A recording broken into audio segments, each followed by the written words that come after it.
Muito bom dia a todos e a todas. Muito bom dia, senhores advogados, senhoras advogadas, acadêmicos e acadêmicas do direito.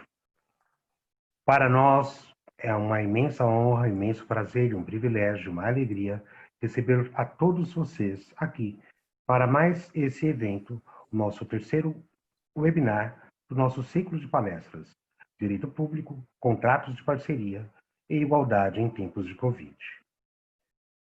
Nesse terceiro webinar, estaremos apresentando a atual pandemia e as concessões de rodovias, a experiência do Estado de São Paulo, com uma ilustre mesa que, em nome do nosso presidente, da nossa seccional paulista, Dr. Caio Augusto Silva dos Santos, e de toda a sua diretoria, do nosso vice-presidente, Dr. Ricardo Toledo, regimentalmente responsável pelo andamento de todas as comissões, em nome deles, sinto-me bastante honrado em agradecer a presença das nossas ilustres convidadas. Primeiramente, cumprimento a doutora Eugênia Barola, doutora e mestre em Direito pela PUC de São Paulo, subprocuradora-geral do Estado de São Paulo. Doutora Eugênia, muito obrigado por ter aceito o nosso convite e estar aqui presente em nosso evento.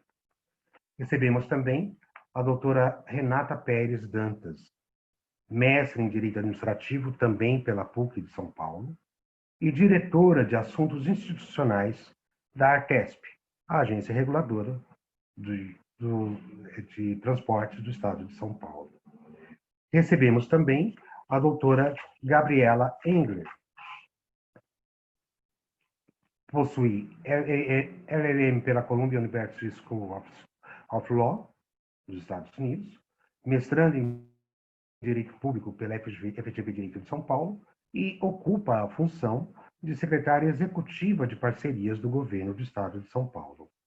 E, por fim, a doutora Aline Lícia Klein, professora da pós-graduação em Administração Pública da Universidade Positivo, doutora em Direito pela Universidade de São Paulo, mestre em Direito pela Universidade Federal do Paraná e sócio de Porto Lauan Advogados.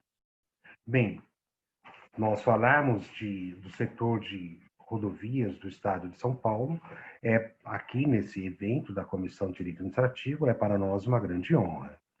O setor de rodovias do Estado de São Paulo, na verdade, todo o setor de parcerias é um setor já bastante pujante, possui já uma institucionalidade bastante forte, órgãos muito voltados para este fim, do trato das grandes parcerias e das grandes concessões e PPPs, parcerias público-privadas, particularmente no setor rodoviário. Este ano de 2020 se iniciou com mais um leilão de o último leilão, que foi da Pipa, que pega todo um complexo rodoviário que vai de Piracicaba até a cidade de Pindorama. Foi um evento cuja sessão pública de lotes, de disputa pelos lotes, se deu no dia 8 de janeiro, com um valor de outorga de 15 milhões, mas com o lote vencedor, com uma outorga proposta em torno aí de 1 bilhão e 100 milhões de reais. Grandes investimentos aí previstos pela frente, e, portanto, foi um ano que se iniciou com grandes perspectivas para o setor rodoviário. E eis que, no mês de março, temos o início da pandemia e, portanto, toda uma série de desafios para todos os setores dos serviços públicos, para a economia geral e, particularmente, para o setor rodoviário paulista também. Portanto, será para nós um grande privilégio ouvirmos toda essa discussão que hoje esse setor enfrenta a partir da fala de cada uma dessas nossas palestrantes. Feito isso, mais uma vez, cumprimento a todos. Lembro que todos os aqui participantes, todas as participantes, poderão fazer perguntas durante o nosso evento, utilizando-se do espaço específico para isso, Questions and Answers, e as respostas serão sendo dadas, conferidas, ou encaminhadas ao palestrante, ou respondidas diretamente ali mesmo, no decorrer do nosso evento, ou ao final do evento. E lembrando também, mais uma vez, já fazendo aqui o convite, que nós temos ainda mais 3 grandes eventos, 3 webinários, que no fechamento do nosso evento serão mais uma vez lembrados a cada um dos senhores e a cada uma das senhoras pelo Dr. Guilherme Jardim Sites, que fará dará continuidade agora ao evento e para quem eu passo nesse instante a palavra. Portanto, mais uma vez, bom dia e muito obrigado a todos e todas pela sua presença e participação. Obrigado. Doutor Guilherme, por gentileza. Obrigado, presidente, doutor Ronaldo. Eu cumprimento a todas as palestrantes, agradeço imensamente em nome da OAB de São Paulo a presença de vocês aqui. É uma honra muito grande poder debater esse tema, aprender com autoridades e especialistas que estão diretamente envolvidas nesse tema e, sobretudo, a considerar que é um público feminino.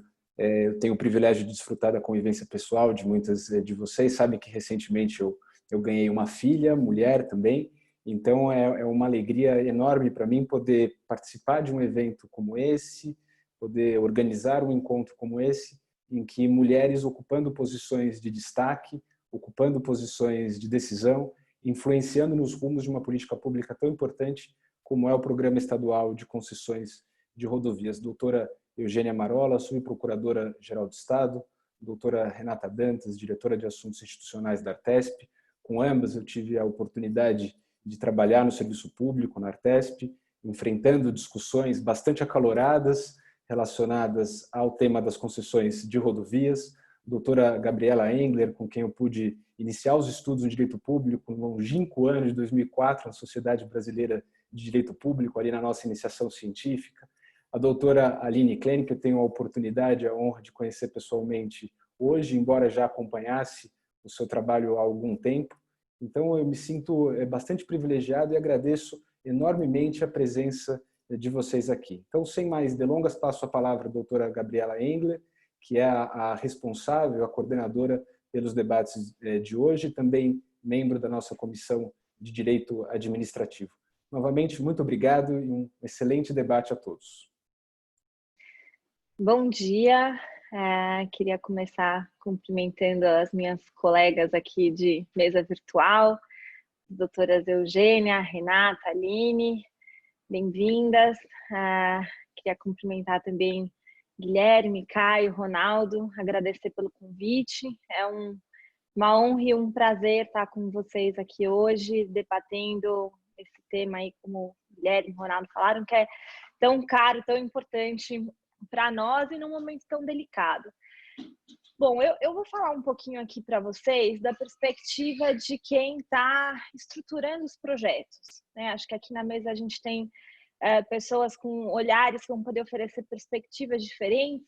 Então, a minha ideia aqui é colocar um pouco o olhar do estruturador, levantar algumas provocações aí para que as minhas colegas possam, na sequência, dar a perspectiva delas em relação aos pontos que eu vou colocar e outros também. Para dar um breve panorama, né, de onde a gente está no momento, de onde estávamos quando a pandemia assolou o Estado, né, o país, o mundo.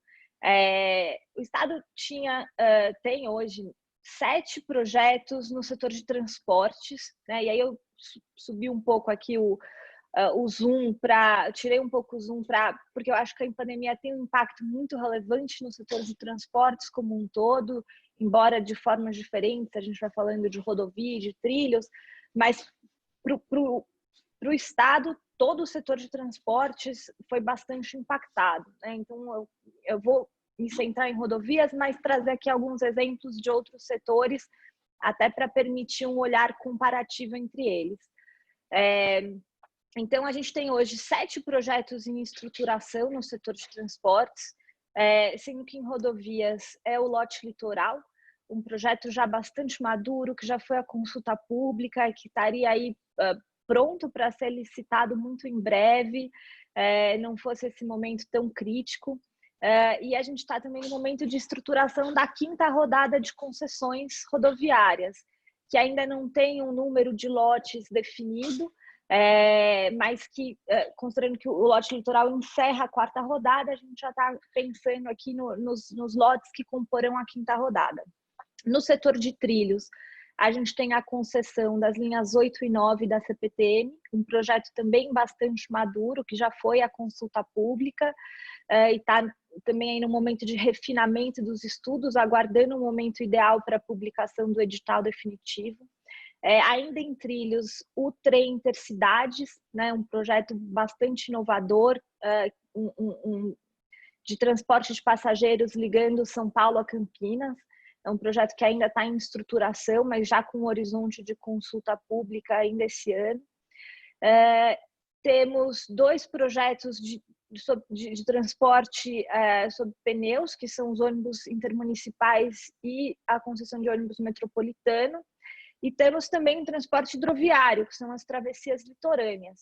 Então, tem aí um leque de opções de projetos no setor de transporte que o Estado estrutura hoje.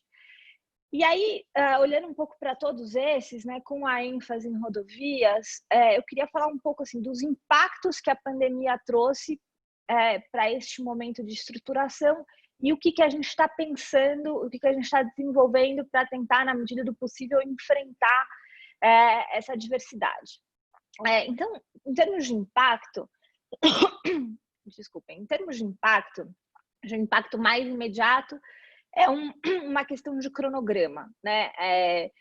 Eu acho que eu admiro o esforço dos entes federativos que tentam manter o cronograma original dos seus projetos, da licitação dos seus projetos, mas é preciso reconhecer que a pandemia impôs uma pausa, né, nesse cronograma para que a gente repense alguns estudos, vou falar um pouco mais disso, mas algumas questões de ordem prática, né? A gente tem, por exemplo, recebido muitas provocações no sentido de, olha, a gente quer estudar os seus projetos, mas as fronteiras estão fechadas, né? Como é que São Paulo vai atrair investidores estrangeiros se ninguém pode entrar no país, né? Então, não dá para você tocar como se estivesse tudo bem, né? Com esse tipo de restrição. Você tem uma restrição grande no mercado de crédito, né? O mercado de crédito está no momento de assim, revisão, né? De refundação quase, né? Não sei quais serão as novas bases para concessão de créditos para projetos com esse perfil. Então, tem um conjunto de incertezas sobre o futuro que impõe ao Estado, e aí eu acho que o Estado está sendo bastante sereno em assumir uma postura mais conservadora, de aguardar um momento adequado para levar esses projetos à licitação quando houver um momento de maior normalização, ou pelo menos de menor incerteza sobre o que vem à frente, porque no final do dia o que a gente quer é assegurar aí que todos tenham condições de estudar os nossos projetos e que no final a gente tenha uma boa concorrência nas nossas licitações. Então, esse é o impacto mais imediato, né, de cronograma. De forma subsequente, como eu mencionei, a gente tem todo um trabalho que não estava previsto, que é um trabalho de revisão dos estudos, né? Então, como vocês sabem, o processo de estruturação de projetos contempla a elaboração de um conjunto de estudos de demanda, né? Por isso, quando a gente está falando do setor de transportes, a questão da demanda é muito relevante. Então, os estudos de demanda, estudos de investimento, de CAPEX, de OPEX. Então, neste processo de confecção dos estudos, a pandemia impactou de forma relevante alguns deles, nos impondo a necessidade de refazê-los, né? Então, por exemplo, os estudos de demanda, né, quando a gente está trabalhando na confecção desses estudos, você faz uma projeção futura da demanda daquele projeto de rodovia, ou de trilha, ou de ônibus. Essa projeção ela é muito impactada pelo prognóstico de crescimento ou retração do PIB. Né? Há 6 meses atrás, a gente estava confeccionando estudos de demanda, projetando um crescimento do PIB do Brasil para 2020 aí de aproximadamente 3%. De repente, esse número virou uma retração de menos 5%. Isso tem um impacto muito relevante nos estudos. Então, a gente volta para a prancheta, aqui para usar uma expressão bem antiquada, né? Porque ninguém mais trabalha em prancheta, mas, enfim, a gente volta para a planilha e refaz toda a conta, né? E isso significa, na prática, que as receitas do projeto serão menores, né? Quando você diminui as projeções de demanda que estão impactadas pelas mudanças de projeção do PIB, você está diminuindo a receita do projeto e aquele sapato que tinha um tamanho foi ficando menor, né? E isso impõe um desafio para o projeto como um todo, né? Como é que você faz tudo aquilo que você tinha planejado em termos de investimento, de despesas no projeto, caber num sapato que ficou menor. Tem também a revisão de outros estudos, né? Por exemplo, dos investimentos, né? Dos estudos de CAPEX. Porventura, no caso das rodovias, se você tem uma redução muito relevante de demanda, você eventualmente pode precisar de menos investimentos em expansão de capacidade do que você havia previsto originalmente, porque o crescimento do tráfego de determinado trecho vai ser menor. Ou, ao contrário, em projetos, por exemplo, de trilhos, em que você tem componentes de investimento, como material rodante, que são componentes cujo preço está atrelado ao dólar em determinados componentes, você tem uma explosão do valor desse investimento, né? Então, nesses casos, enquanto o sapato diminuiu, o pé cresceu, né? E aí o desafio foi ficando cada vez maior. Na questão, acho que um ponto da questão da demanda que eu não mencionei, mas que para além assim da questão da projeção do PIB, dos estudos considerando as metodologias mais tradicionais, você tem um elemento de incerteza em relação ao comportamento do usuário, né? A gente discute muito internamente em que medida o usuário da rodovia, o usuário do trem e dos outros modais, dos ônibus, vai manter o mesmo comportamento? Será que a pandemia vai mudar esse comportamento? E como é que a gente capturaria isso em estudos? Né? Como é que você começa a fazer, se fosse, né, fazer do zero, pesquisa de origem e destino, de preferência declarada, agora que existe a opção de teletrabalho de forma muito mais concreta do que antes, como é que isso impacta? É super complexo, né? E não tem uma resposta certa, mas é um pouco aqui para pintar para vocês os tipos de dificuldades e complexidades que a gente tem lidado hoje dentro do Estado no desafio de estruturação de novos projetos. E aí, agora eu vou entrar aqui na parte final da minha fala para discutir um pouco o que a gente tem feito para enfrentar esses desafios. E aí, assim, a gente tem, num primeiro momento, mecanismos contratuais que a gente tem pensado para enfrentar esses desafios. E aqui, eu nem estou falando, até eu fico curioso, só abrindo aqui um espaço para uma anedota, porque quando eu pensei aqui nos pontos que eu ia trazer para essa conversa, nem tinha me ocorrido discutir a alocação de risco de caso fortuito e força maior, discutir se pandemia caso fortuito e força maior, porque isso para mim me parecia assim, o óbvio, né? Para mim, enquanto olhando da perspectiva da estruturação, eu não tenho dúvida que uma circunstância como a pandemia deveria sim ser considerado um evento de caso fortuito ou força maior, e este um risco alocado ao poder público. Mas eu tenho ouvido umas discussões em que isso é questionado. Então, assim, acho que era uma discussão que eu nem pensava em trazer, era uma premissa para mim que estava dada, mas eu acho importante dizer que o Estado não pretende, né, nos projetos que tem estruturado, transferir esse risco ao privado, né? Nos parece que esse é um risco que naturalmente o setor privado não controla.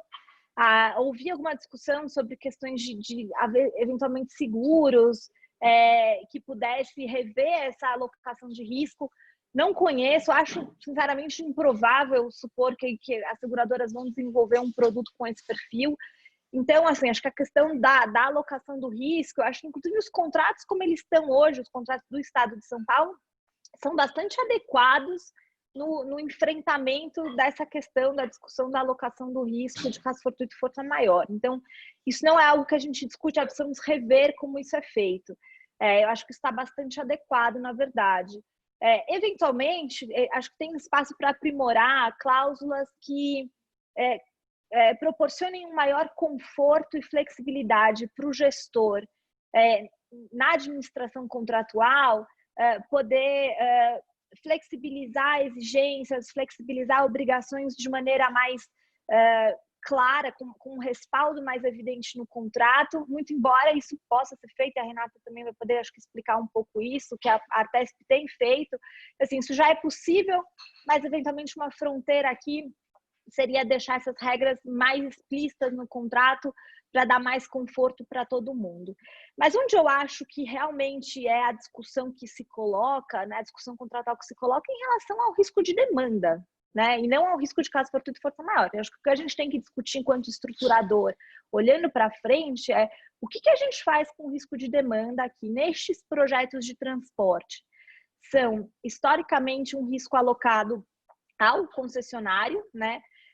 E aí faço aqui um parênteses para os projetos de trilhos, que tem uma alocação, tem mecanismos de mitigação do risco de demanda com bandas, né, de distribuição do risco entre o poder público e o concessionário. Mas eu acho que é essa reflexão que a gente tem que fazer. Será que essa alocação que vinha sendo feita faz sentido?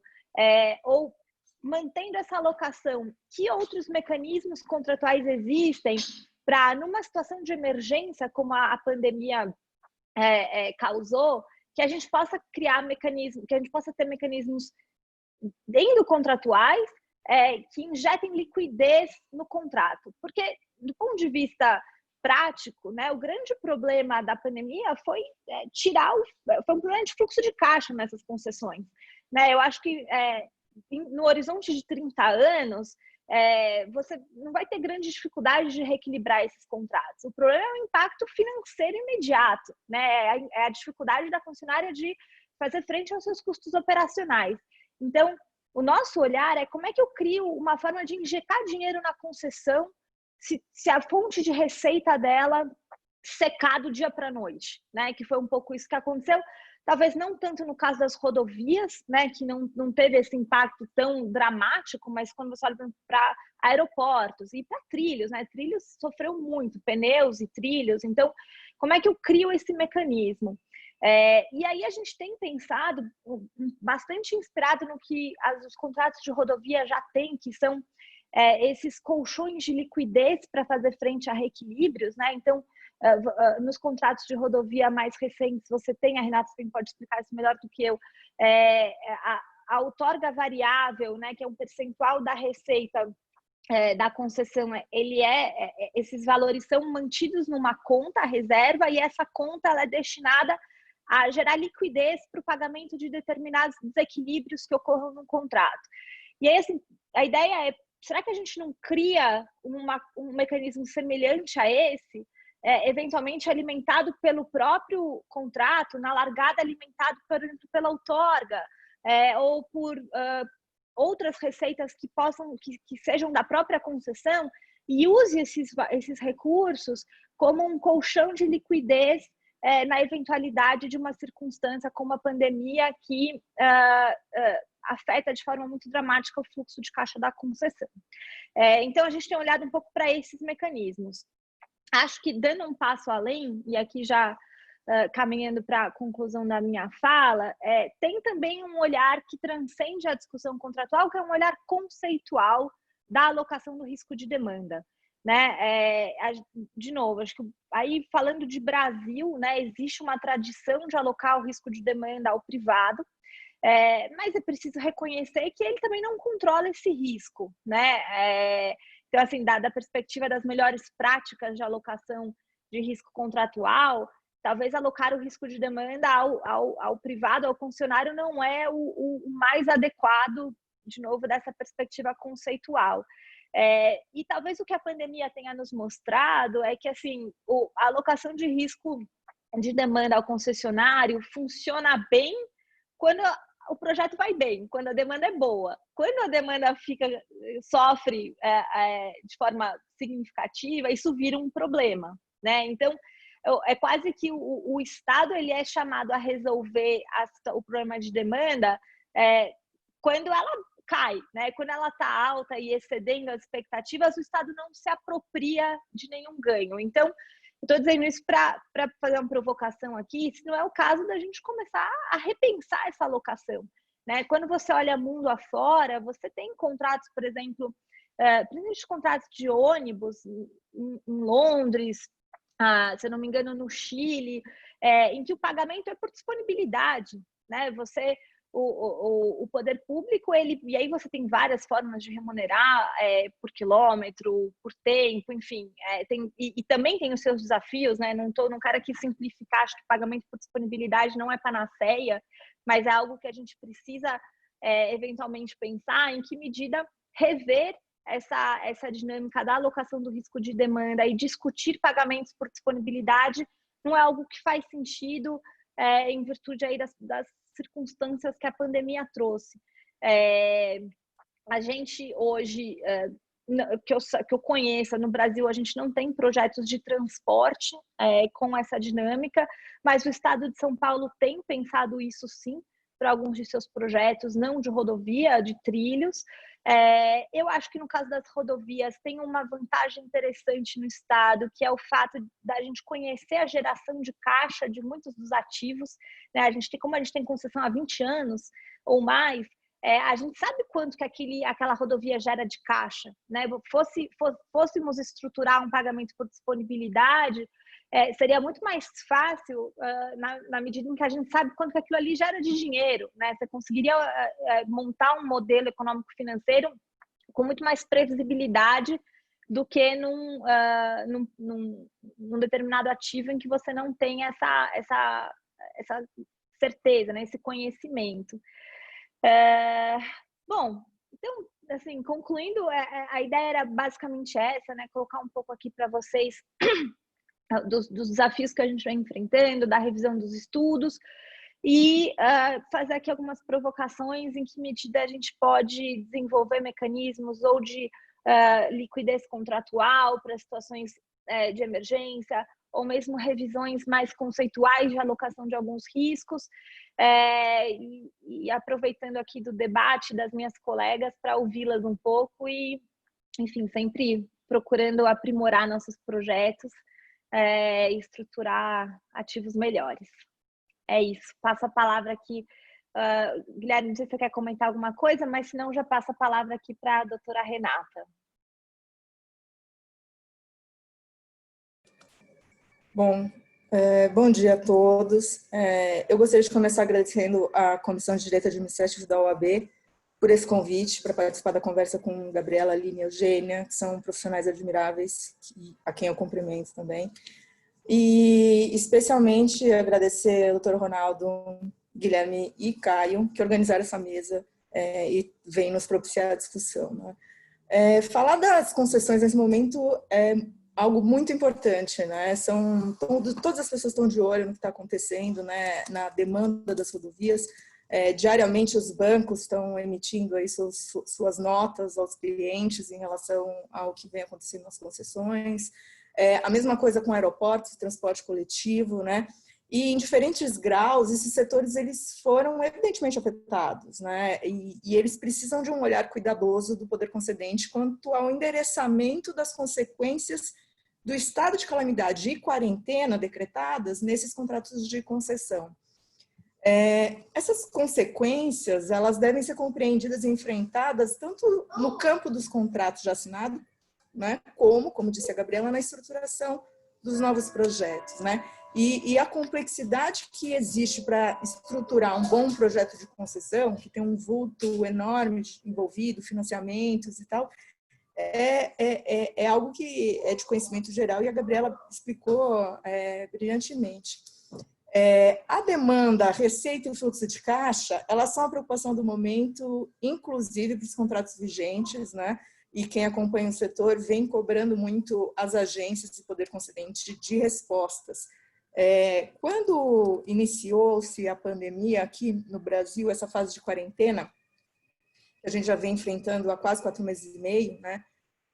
A intensidade do medo com a doença e propagação da doença, ela levou a muitas situações caóticas para o setor rodoviário e de transportes coletivos, né? Como a comissão vai tratar de transporte coletivo, a comissão aqui da OAB vai tratar de transportes coletivos na próxima semana, eu vou me ater a concessões rodoviárias, e aí na semana que vem vocês podem fazer perguntas, inclusive ao nosso chefe da consultoria jurídica, Dr. Guilherme, que vai participar da mesa aqui sobre transporte coletivos.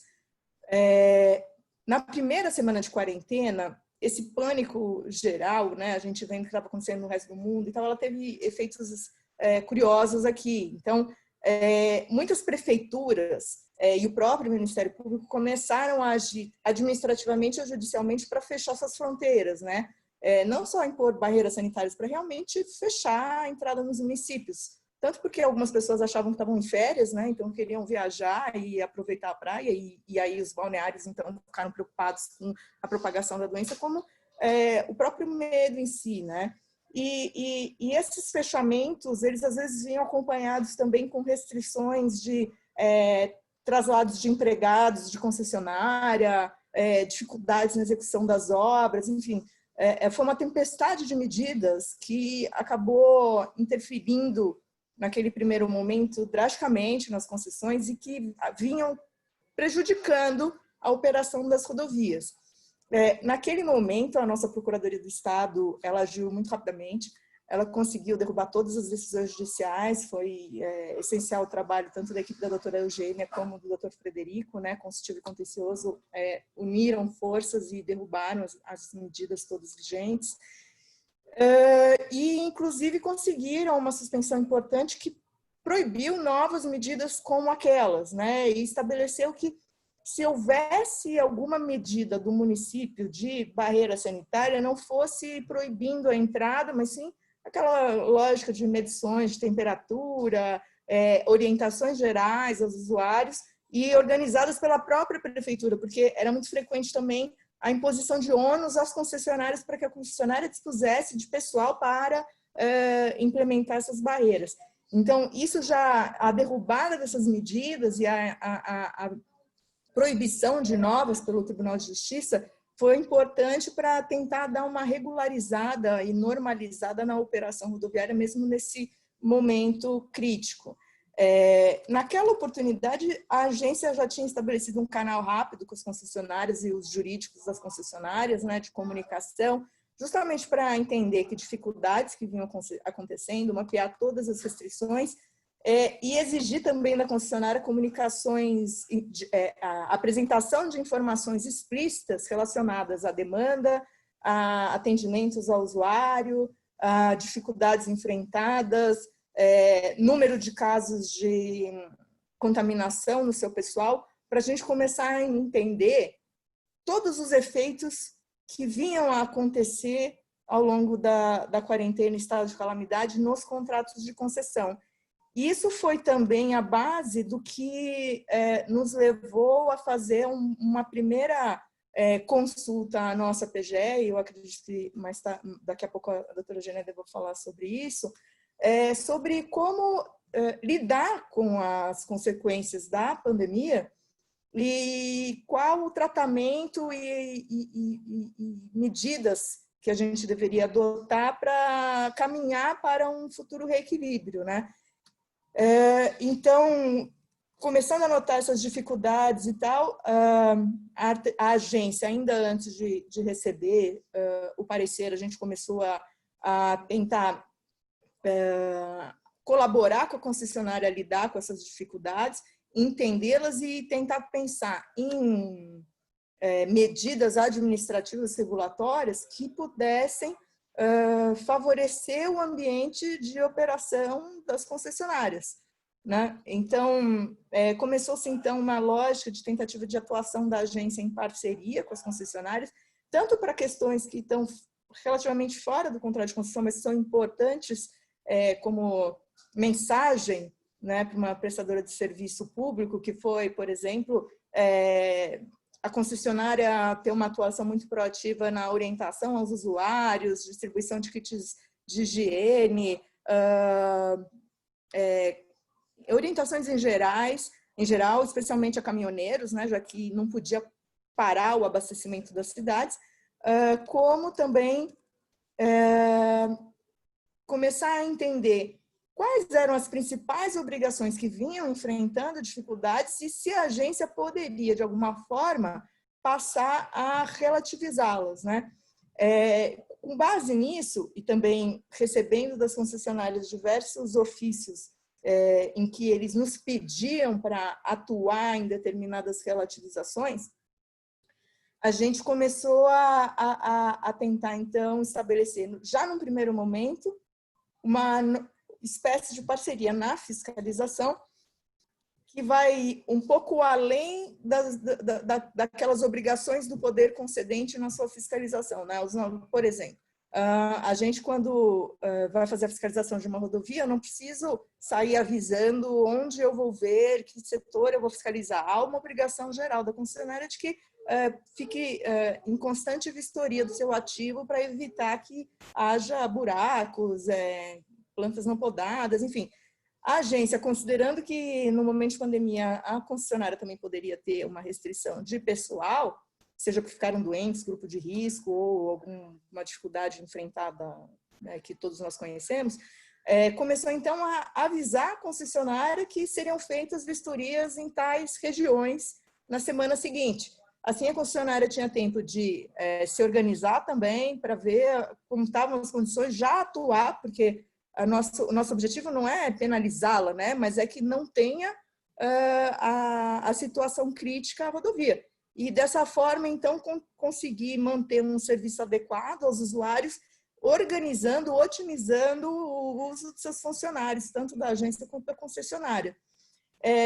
Nesse momento também, a gente teve uma situação curiosa e que até então era inédita, que era de um ambiente de mediação no Tribunal de Justiça aqui do Estado de São Paulo, em que a concessionária que levou também a discussão à mediação, ela pediu um encontro com as mediadoras virtual para discutir justamente efeitos da pandemia, como elas poderiam aliviar seus fluxos de caixa, né? E nesse ambiente, a ATESP, então, pôde se debruçar sobre uma contraproposta àquilo que a concessionária queria, também relativizando algumas outras obrigações contratuais, e chegou num conjunto, assim, talvez mínimo, de relativizações, né, que os fiscais e técnicos da agência entendiam que não comprometeriam segurança dos usuários, otimizaria o uso de pessoal de tanto nosso quanto das concessionárias e atenderia a finalidade proposta ali de alívio de fluxo de caixa.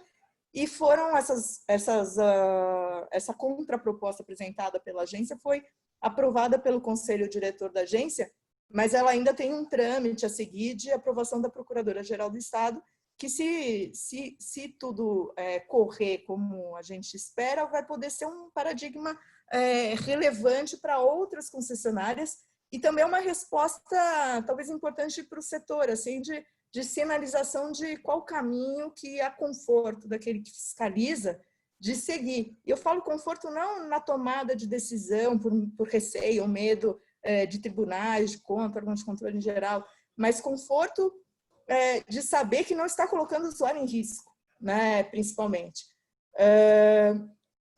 A gente até com base nessa proposta aí de relativização de obrigações, a gente começou também a intimar outras concessionárias que vinham nos provocando a ver o que elas pensam dessas relativizações propostas e apresentar alguma contraproposta, alguma informação, se aquilo é razoável ou não, porque elas mesmas concordam com a gente que eu não tenho como simplesmente sair não exigindo mais obrigação, eu estou falando de vidas, né?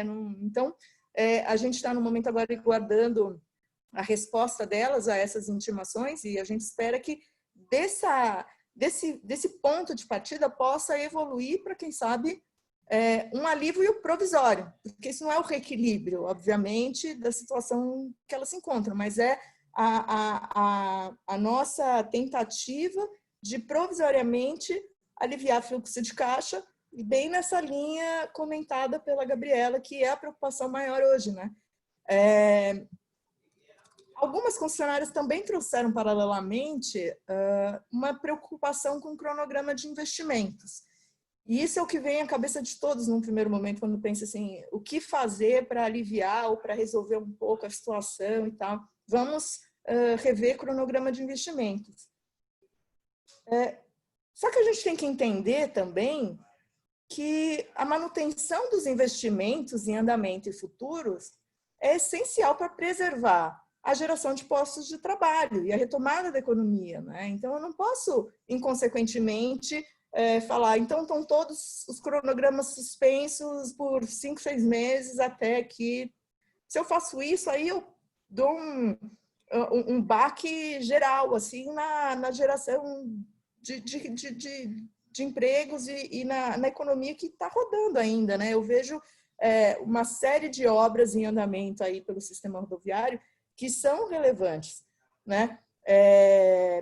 Só entre 2017 e 2020, por exemplo, em que foram assinados 3 novos contratos de concessão, esses 3 novos contratos de concessão, eles previam juntos 26 bilhões de investimentos ao Estado de São Paulo, a maior parte concentrada entre 2018 e 2024. Isso sem considerar o investimento das demais 17 concessões rodoviárias que têm contratos em andamento. E se eu pegasse o número só de 2020, de março a dezembro, dessas outras concessões, era mais de 1 bilhão em investimento em obras, né? Mais de 5 mil empregos gerados. Então, assim, é importante isso para o plano de retomada do Estado. Então, qualquer olhar sobre o fluxo de investimentos, ele precisa ter uma preocupação maior, por exemplo, com algum índice de cobertura da dívida da concessionária, se há, de fato, a necessidade de alguma postergação para que ela mantenha seus índices adequados. Se não, é muito melhor que eu tente trabalhar com outras obrigações e mantenha as execuções de obra conforme previstas, né? Quando a gente fala no reequilíbrio em si, em razão da pandemia, aí essa já é uma zona muito indefinida ainda. Queria depois até ouvir o que a doutora Aline vem pensando sobre isso, né? Do nosso lado, a gente entende que ainda não ficou muito clara a extensão de todos os efeitos dessa pandemia para um contrato de concessão, né? Então, assim, há quem diga que essa mensuração ela só vai ser possível mais a longo prazo, pós-quarentena, porque, como bem disse a Gabriela, tem um componente aí de impacto no PIB que é muito relevante mesmo para os contratos vigentes, né? E eu só vou poder saber qual que foi esse impacto daqui a um tempo. Eu não tenho ele hoje, porque é isso, o retrato de hoje ele pode não ser o mesmo no ano que vem, se já tiver uma vacina, e mesmo com vacina, o comportamento, de fato, dos usuários pode mudar e enfim, ter uma situação ali de rearranjo, né, de todos os efeitos, enfim. Então, a ausência de uma resposta objetiva e clara agora, ela não significa que a gente não deva agir e tomar alguma medida nesse momento. Por isso, essas respostas, em alguma medida paliativa, em outras até mais contundentes, em fluxo de caixa, para tentar só, no mínimo, mitigar as perdas que vêm ocorrendo, né? Quando a gente passa a pensar em futuro, tanto a gente tem um contrato que acaba de ser assinado, como bem falou o Dr. Ronaldo, que foi o que era conhecido como PIPA, né, Piracicaba Panorama, e hoje é a concessionária Eixo SP, como as novas que a gente vem estruturando. Essa Eixo SP, ela foi muito comentada à época da assinatura, porque ela já iniciou o seu contrato de concessão, no mesmo ato tendo um termo aditivo assinado. Esse termo aditivo, ele nada mais foi do que um termo meramente reconhecia que o estado de calamidade configurava um evento de desequilíbrio e, como tal, ele poderia dar ensejo a um reequilíbrio do contrato. O fato de ser um evento de reequilíbrio, como também mencionou a Gabriela, não significa automaticamente que há um direito contraposto aí ao reequilíbrio, porque eu preciso ver quais foram os efeitos positivos e negativos, fazer uma conta e ver se há necessidade de reequilibrar. Mas o simples só de reconhecer que eu tenho que fazer essa análise trouxe um conforto para aquele novo concessionário que vinha ali com um compromisso de investimento já no primeiro ano de concessão de 800 milhões de reais, já tinha contratado 2.500 funcionários, de que o Estado levaria a sério essa situação, né? E como previsto em contrato, e nesses novos contratos tem no caso fortuito, tem lá uma linha que fala assim, riscos biológicos, qualquer coisa assim, então fica até fácil de configurar bem. Só que a gente ainda não sabe quais serão esses efeitos. Mas o reconhecimento da situação de caso fortuito já importou muito para o nascimento dessa concessão, né? Nas novas estruturações, esse lote do litoral paulista, por exemplo, como disse a Gabriela, ele já estava numa situação assim, de refinamento absoluto das minutas, né? E agora passa justamente por essa reflexão de que alterações fazer. É curioso porque a gente já previa para esse contrato algumas propostas de compartilhamento mais amplo de demanda, até porque há algumas inovações relativas à cobrança de tarifa que a gente gostaria de implementar no projeto e que, para trazer segurança jurídica, comportaria um compartilhamento de risco de demanda, no caso, e que poderia ter também esse efeito de mitigar uma consequência numa situação de estado de calamidade futura que venha a passar, justamente porque é o Estado ali mais dentro desse risco, não é mais só do poder da concessionária. A lógica que a gente também vem implementando nos contratos de concessão, e PIPA já tem isso, de aumentar a alíquota de outorga variável e taxa de fiscalização, ela também já passa um sinal de compartilhamento de risco de demanda, já que eu deixo de exigir uma outorga fixa mais alta já na cabeça, né, no pagamento do leilão, para distribuir ao longo da concessão através da outorga variável e relacionada à receita da concessionária, logo está relacionado ao risco, um valor maior dessa alíquota, né? Antigamente a gente previa 3%, o PIPA já foi 7%, né? Em Rodoanel, que a gente acabou não assinando, a previsão era de 15%, então você já tem ali, nas entrelinhas, um sinal de que você também está entrando um pouco mais no risco de demanda do que nos contratos anteriores. Então, acho que trabalhar situações como essa possam ser interessantes também para tentar tratar a insegurança que a situação de estado de calamidade causou nos contratos futuros, sem necessariamente colocar um selo pandemia na cláusula, porque a gente não sabe o que pode acontecer outras situações que não uma pandemia e com impacto drástico também em demanda, e a demanda é o core num projeto de concessão, né? Da mesma forma, esses mecanismos de liquidez, conforme a Gabriela falou, a gente vem prevendo também isso desde os contratos de 2017, pensando em uma conta reserva que venha a trazer liquidez para reequilíbrios que a gente, no momento da estruturação, entendeu que pudessem ser muito drásticos ao contrato de concessão e pudessem levar, inclusive, a uma rescisão unilateral, uma impossibilidade de cumprimento do contrato. Logicamente, quando a gente elaborou, a gente não imaginava uma pandemia, mas a gente imaginava situações como, por exemplo, a não reversão de algum bem essencial para a concessionária previsto no momento da licitação, ou algumas outras situações lá no momento identificadas como muito críticas, para passar um sinal para a concessionária de que a outorga que ela estava dando ali para levar aquele ativo no momento do leilão ficaria reservada uma parte dela pelo Estado para, se algum daqueles eventos ocorresse num período específico, eu ter liquidez para reequilibrar a concessionária, né? E não precisar dizer para ela que vou ter que ver se tem recurso no Estado para uma indenização, previsão fiscal, enfim, né?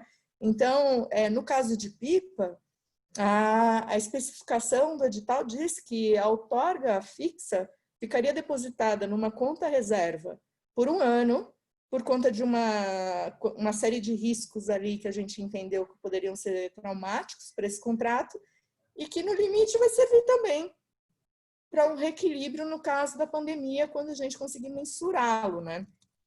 E aqui eu volto, então, a discutir a importância de debates como esse para a gente conseguir preservar os contratos, né? E manter a sanidade do fluxo de caixa das concessionárias.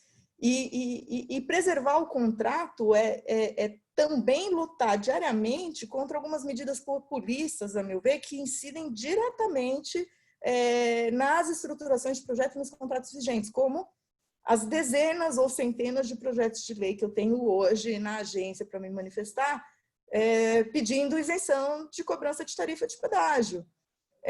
Para mim, nesse momento, esse pedido ele não tem o menor sentido por N razões, né? Uma razão que não é muito relacionada à infraestrutura é o fato de estarmos no momento de restrição de circulação. A hora que eu falo que eu não vou pagar pedágio, isso é um incentivo para você circular, isso não é um incentivo para você ficar em casa.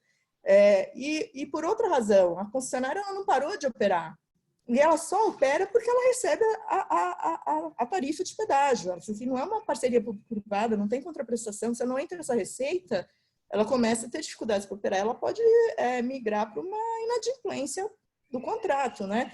Então, assim, essa compreensão é muito importante e especialmente da gente que pensa o direito, que pensa a infraestrutura, de preservação dos contratos de concessão, né?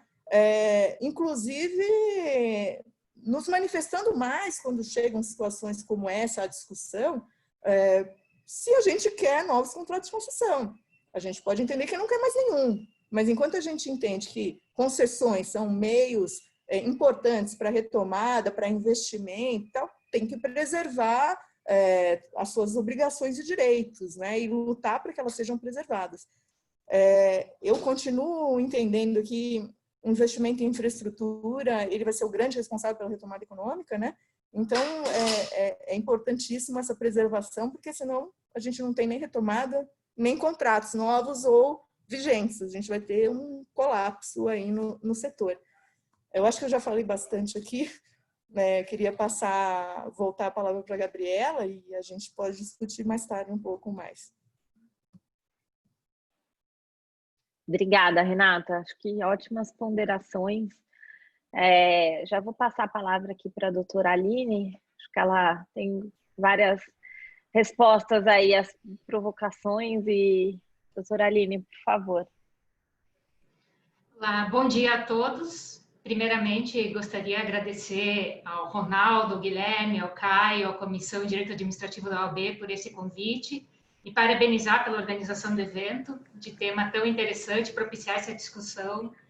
É uma oportunidade ímpar para darmos alguns passos à frente nessa situação em que nos colocamos.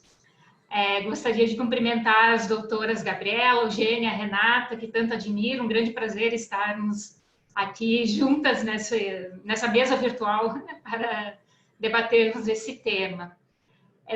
A doutora Gabriela me passou para apresentar respostas, não sei se tenho respostas, acho que todos temos muitas perguntas nesse momento, muitas dúvidas. Não tem nenhuma dúvida da excepcionalidade do momento que todos estamos. Se formos pegar o exemplo tradicional lá de pandemia dos manuais da gripe espanhola, foi início do século XX. A sociedade era outra, os contratos eram outros. Não tem como se inspirar no que aconteceu lá. O que está acontecendo hoje é algo inédito e tem que ser construído em conjunto por todos os envolvidos. Mas, por outro lado, também não estamos no início. Em março, ninguém sabia muito bem o que estava acontecendo, o que ia acontecer. Não que agora saibamos exatamente onde tudo isso vai acabar, mas já se passaram 4 meses e meio, muitos eventos já ocorreram. Muitas coisas já estão configuradas, não se sabe ainda o que tem pela frente, talvez possamos supor alguma coisa, mas a impressão já demos alguns passos para frente, já não estamos no ambiente totalmente de incógnita. E por parte da iniciativa privada, do investidor, da concessionária, o que se espera é uma solução, apresentar soluções para o que acontece. Soluções definitivas, não, porque o problema não terminou, mas algum encaminhamento. alguma sinalização por parte dos poderes concedentes, dos órgãos reguladores. É um pouco essa perspectiva que se coloca. Por isso, uma questão que eu abordarei bastante aqui é a segurança jurídica. O que o particular vê nesse momento? Já depois de 4 meses e meio, já espera algum retorno, alguma resposta, algumas medidas. Em alguns setores isso já aconteceu, a doutora Renata já comentou, algumas providências estão sendo adotadas. Para fins de segurança jurídica, é isso que importa. O que é interessante é a previsibilidade, é o cumprimento do contrato, é uma sinalização formal por parte do regulador, do poder concedente, em retorno ao que já aconteceu e também dando algum direcionamento para o futuro.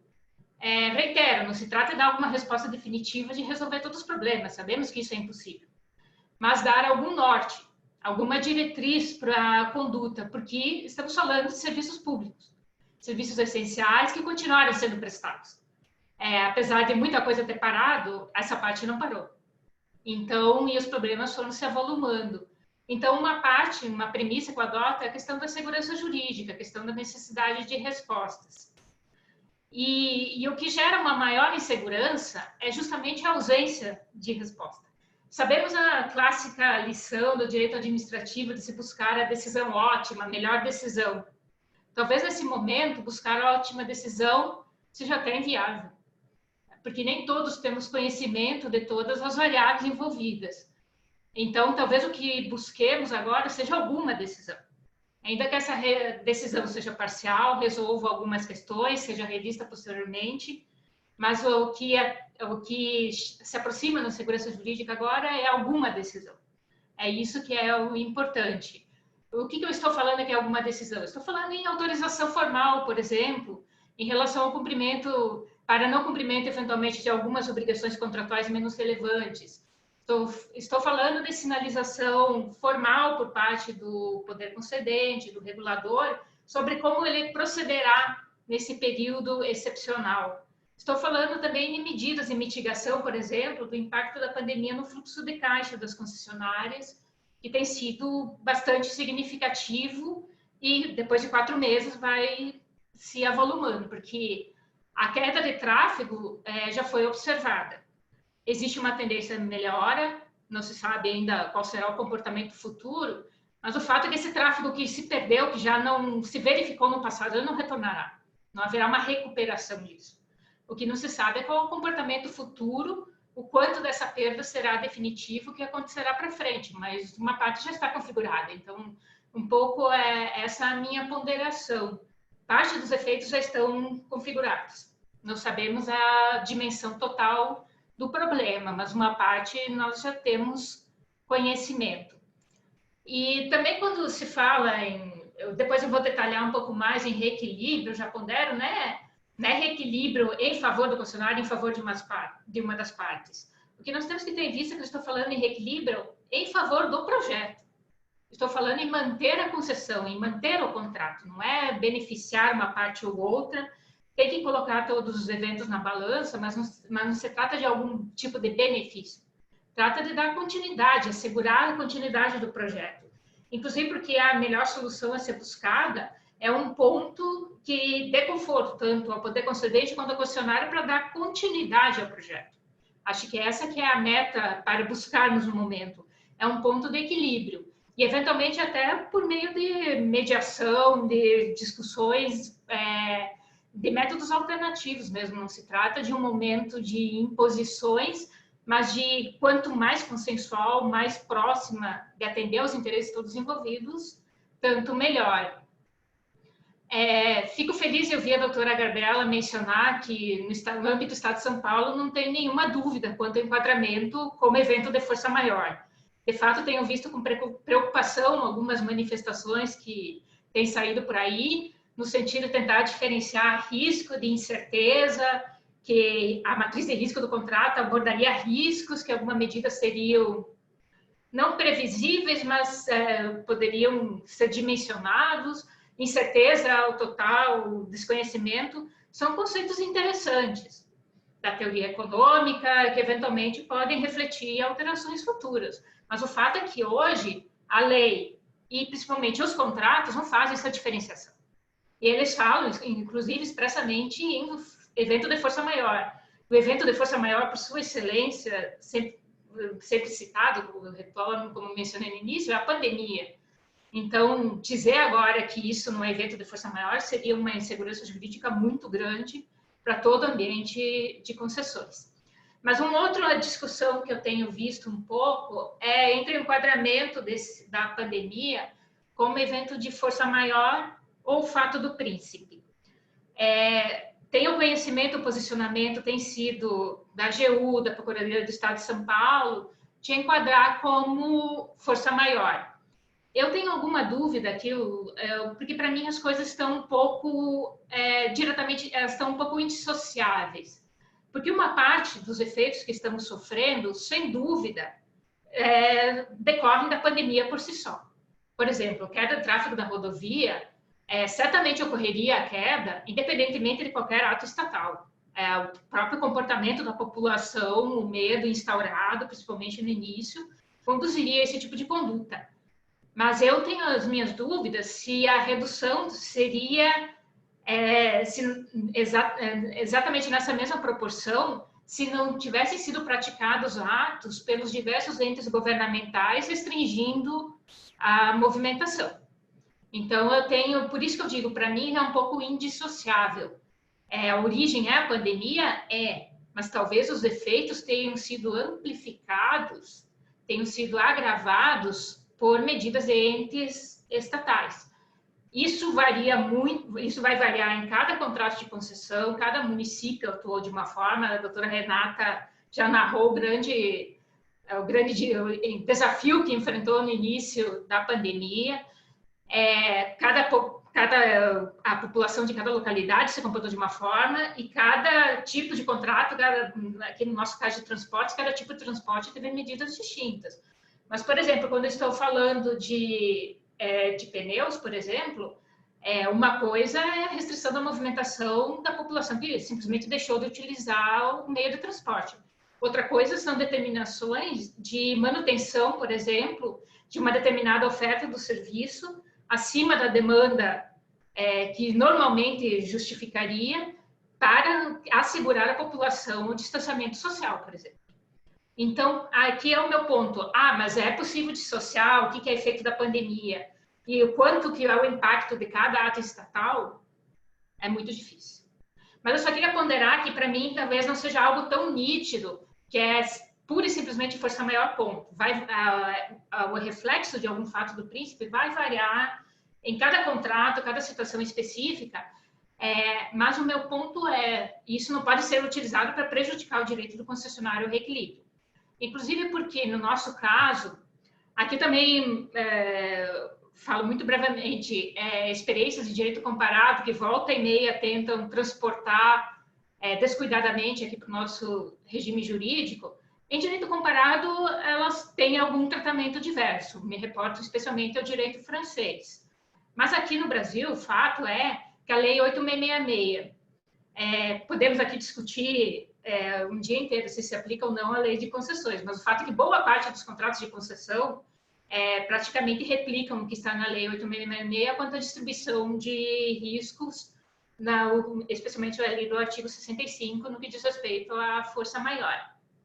Não faz essa diferenciação. Para fins de reequilíbrio, em relação a eventos de força maior, fato do príncipe. Então, só a minha ponderação. Podemos discutir o enquadramento teórico, mas isso não pode prejudicar um direito a reequilíbrio. Mas não é direito a reequilíbrio automático. Não é. Isso vai depender de uma demonstração, de uma comprovação a ser desenvolvida num processo administrativo, sem dúvida. Outra questão que daí agora falando um pouquinho mais dos impactos da pandemia em si sobre os contratos. Eu fiz dois grandes grupos de impactos, dois principais grupos. O primeiro deles é o direito ao reequilíbrio em si. O outro diz respeito ao cumprimento das obrigações contratuais. Eu vejo que esses são dois grandes pontos impactados pela pandemia, em momentos distintos, em circunstâncias distintas. Primeiro, em relação ao direito à recomposição, uma coisa que tem sido bastante pontuada é a exigência de demonstração do nexo de causalidade entre o evento pandemia e o prejuízo sofrido. Eu concordo que é uma premissa necessária essa demonstração, só vejo com um pouco de preocupação que isso não pode ser levado a um extremo. Eu não posso acabar exigindo do concessionário, por exemplo, a produção de uma prova impossível, se quisesse comprovar cabalmente a repercussão. Então, eu acho que é um requisito, sim, não pode ser pleiteados reequilíbrios aleatórios de eventos anteriores, sem vínculo com a pandemia, mas tem que ser interpretado numa situação de razoabilidade, proporcionalidade, e que decorrem diretamente dos princípios de segurança jurídica, confiança, boa-fé, que norteiam toda uma relação contratual. Então, eu acho importante essa verificação, só não se pode tornar uma prova impossível e não pode ser algo que demore muito a demonstração e a tramitação. Porque esse reequilíbrio, ao menos em relação aos fatos que ocorreram, ele é necessário e ele tem uma certa urgência em ocorrer. Porque o fluxo de caixa ele é imediato e está sendo ampliado ao longo dos meses. Então, só para a gente não cair numa situação de um processo administrativo que acabe inviabilizando as garantias de todas as partes e que acabe, em última instância, até comprometendo a própria continuidade do contrato, ou seja, nos perdermos um procedimento sem ter em vista a finalidade para a qual ele está sendo instaurado e o que está em jogo aqui, que é uma prestação de serviço público. Como já comentaram as doutoras Gabriela, Renata, os contratos de concessão do Estado de São Paulo prevêem com clareza, muita clareza, a força maior como o evento, como o risco atribuído ao poder concedente por um lado e como o evento que dá direito ao reequilíbrio. Isso não temos dúvida. Quanto à alguns contratos têm mencionado a questão do seguro, que na medida que for passível do seguro o evento, será abatido do valor aquilo que poderia ter sido objeto da apólice, algo a ser verificado em cada caso. Alguns contratos mencionam expressamente também que, se não me engano, os mais recentes, que no caso da ocorrência de um evento de força maior, as partes acordarão se haverá recomposição ou extinção do contrato. Evidentemente, uma interpretação razoável dessa cláusula não é que há uma escolha livre entre as partes entre reequilibrar ou extinguir. A extinção do contrato em decorrência do evento de força maior é prevista expressamente na Lei 8.666, inclusive. Não se aplica automaticamente a concessões nesse ponto, até porque a Lei de Concessões tem previsões expressas, mas ela se aplica em situações insustentáveis, em que não há como dar prosseguimento ao contrato. O contrato se tornou de tal forma, são aquilo que alguns têm denominado contratos irreequilibráveis. Então, situações extremas. Então, não é uma escolha que haverá simplesmente entre regulador e regulado, entre reequilibrar e extinguir. O que tudo indica, devem ser feitos todos os esforços para a manutenção do contrato. Certamente, o custo de transação é muito inferior em se manter o contrato e sendo possível a sua manutenção.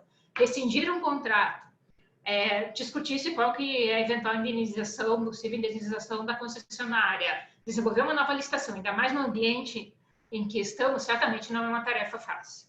Então, acho que todos os esforços ocorrerão pela manutenção desses contratos. E isso que a gente está comentando aqui é o que está previsto no contrato. É a matriz de risco contratual. A força maior é risco do poder concedente. É possível as partes acordarem algo distinto? Eu não tenho nenhuma dúvida de que sim. E aqui eu já abro um parênteses, acho que essa discussão não depende da aprovação do PL 2139, do senador Anastasia. Acho que sempre esteve na esfera de liberdade, de poder concedente concessionária, discutir os vários aspectos do contrato, inclusive matriz de risco. O que me parece que não pode haver uma alteração unilateral da matriz de risco, como cláusula econômica que é. Mas em comum acordo, me parece perfeitamente possível esse tipo de composição. Eu respeito todos os argumentos dos defensores do projeto, de que se presta a conferir segurança jurídica, agilizar soluções dos contratos, evitar o chamado apagão de canetas. Respeito plenamente todos os argumentos. A gente só não pode cair no risco de pretender ter uma solução legislativa para resolver cada problema concreto e específico que surgir na nossa frente. Por um lado, essa solução legislativa ela pode ampliar o risco, porque sabemos que leis muito específicas, que é algo absolutamente empírico que estão mencionando, mas me parece que elas têm chances maiores de serem questionadas. E se elas forem questionadas, daí cairemos num ambiente de maior insegurança ainda, em relação aos atos praticados com base naquela lei. Então, eu prefiro sustentar que é perfeitamente possível, num ambiente consensual, de comum acordo, discutir os vários aspectos do contrato, inclusive para dar continuidade a todos esses projetos. E o mais conveniente nesse momento, sem sombra de dúvida, são medidas consensuais, a que a doutora Eugênia tanto tem se dedicado, e a doutora Renata já apresentou um ótimo exemplo de mediação, acho que é o mais frutífero no momento. Eu não falo em arbitragem, que a arbitragem nesse momento é algo que vai demorar e deixemos para um segundo momento. Mas eu acho que mediação, sentarem todos na mesa e atingirem num ponto de comum acordo para dar seguimento aos contratos é a melhor solução a ser buscada para todo mundo. Eu acho, justamente para não cairmos num processo administrativo que pode ter um grau de litigiosidade muito elevado e ao final, chegar ao descontentamento de uma das partes, acabar sendo questionado e não resolver o problema, que é dar sequência ao contrato, conforto, segurança jurídica para manter os investimentos, manter a prestação do serviço, para o regulador manter o seu projeto. Então, eu acho que essas que são as melhores soluções. Então, como eu disse, a gente parte de uma premissa que os contratos, a lei e os contratos têm sim a resposta para esse momento em que nós estamos. Mas talvez a melhor solução prática, concreta, seja todos negociarem e chegar a um ponto comum. Eu acho que esse seria o ambiente ideal. Talvez não consigamos, em todos os casos, variar das N variáveis, cada contrato, cada sujeito envolvido tem as suas peculiaridades. Mas acho que ao menos um propósito interessante em atenção aos princípios de confiança, boa-fé que norteiam os contratos, para todos os envolvidos ao menos terem nesse primeiro momento. Uma outra consequência, um grande grupo de consequências que eu mencionei da pandemia, é o comprometimento do cumprimento de certas obrigações contratuais pela concessionária. E aqui tem as situações mais variadas possíveis. Tem a obra que não pôde ser executada porque os empregados da empresa contratada não puderam chegar ao local da obra, não tinham condições de trabalhar no local por não ter serviços essenciais, não terem acesso à alimentação, não terem, pela empresa terceirizada, ter se desmobilizado em razão da pandemia. Então, tem as mais diversas variáveis aqui possíveis. O que é importante é aqui o poder concedente, a agência, estar ao lado da concessionária orientando no que pode ser flexibilizado, no que ela tem amparo, no que ela pode fazer. Novamente, aqui a segurança jurídica para a concessionária é ela ter um posicionamento, ela ter uma decisão, ela ter um norte do que ela pode fazer e o que não pode. E aqui também, já emendando com esse tema um pouco, porque qual que é o grande ponto? A concessionária, quando estamos falando de concessão de serviço público, nós não estamos necessariamente, propriamente, numa esfera de livre iniciativa privada. Nós estamos num ambiente regulado. A concessionária, ela age perante terceiros contratados como contratos de direito privado, é verdade, mas ela está longe de ter liberdade na sua atuação. Isso diz respeito, então, ao cumprimento de obrigações, que ela corre um grande risco ela deixar de cumprir obrigações contratuais sem ter um amparo, alguma sinalização por parte do poder concedente. Mas isso pode ser discutido depois, ela vai demonstrar que ela esteve impedida pelo evento de força maior. É verdade. Possíveis processos sancionatórios instaurados provavelmente acabarão sendo arquivados. Mas a simples petição de um auto de infração, desenvolvimento de um processo sancionatório, gera um custo muito significativo, seja para a agência, seja para a concessionária. Então, não é algo neutro você instaurar um processo sancionatório, desenvolver, afinal ela vai comprovar que não tinha condições, muito provavelmente, mas houve todo um custo envolvido e que acredito eu que deve ser evitado nesse momento. Os esforços devem ser concentrados em se minimizar os efeitos. Então, a concessionária, por sua parte, ela demanda algum posicionamento, algum norte formal para ter segurança em relação a como proceder nesse ambiente.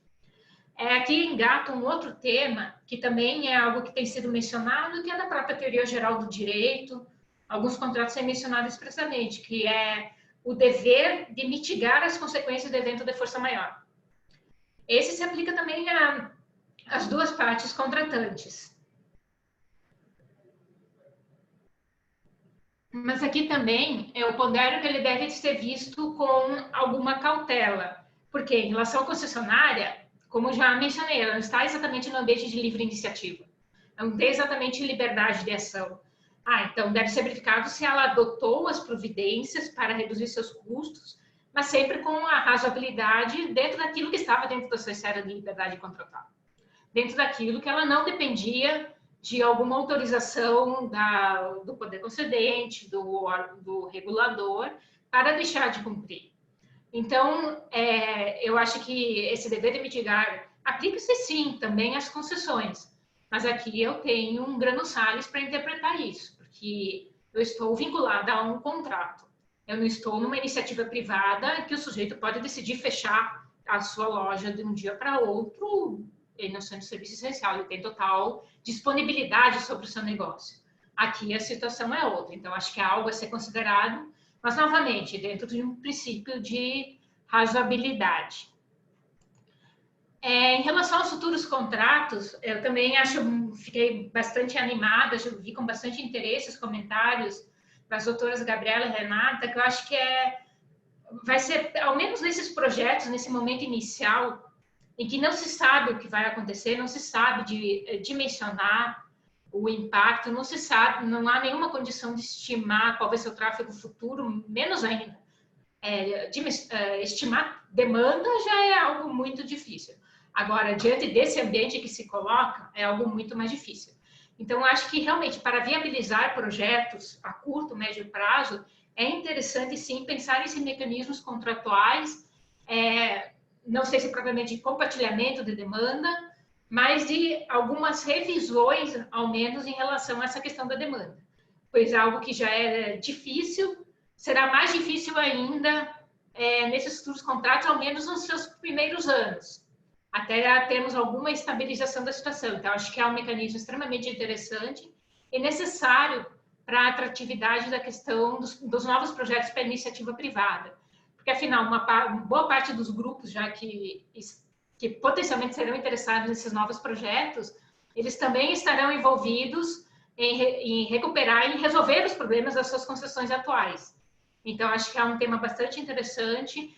Sei que no passado houve uma tradição bastante significativa, pelo menos em concessões de rodovias, não se compartilhar tráfego, mas eu acho que em risco de tráfego, em alguma medida, temos que começar a discutir esse tema. Eu acho que o contrato tem que conter alguma flexibilidade para dar conforto para as duas partes envolvidas. Eu acho que qualquer estimativa que você faça nesse momento, eu reitero, é algo já naturalmente difícil. Mas agora, a curto, médio prazo, será algo mais difícil ainda estimar o que vai acontecer. Então, fico bastante animada em ouvir essas perspectivas nos nossos projetos e eu acho bastante relevante isso. Acho que essas seriam as minhas considerações iniciais. Eu devolvo a palavra para a Gabriela. Obrigada. Obrigada, Aline. Acho que você colocou aqui várias outras perspectivas. Vou passar agora para a doutora Eugênia, que tem a missão aí, a difícil missão de fazer todas essas ideias funcionarem, né, doutora Eugênia? É fácil ter ideia, difícil é conseguir dar viabilidade jurídica. Então, enfim, aí com a missão mais difícil de todas, eu passo a palavra para você. Bom, Gabriela, obrigada. Queria agradecer o Dr. Ronaldo, o Dr. Guilherme, o Dr. Caio pelo convite. Queria também parabenizar a Comissão de Direito Administrativo e os organizadores desse evento por terem feito, né, um painel composto por mulheres. Isso tem sido bastante discutido, né, a participação feminina nesses painéis, Então, eu queria parabenizar, né?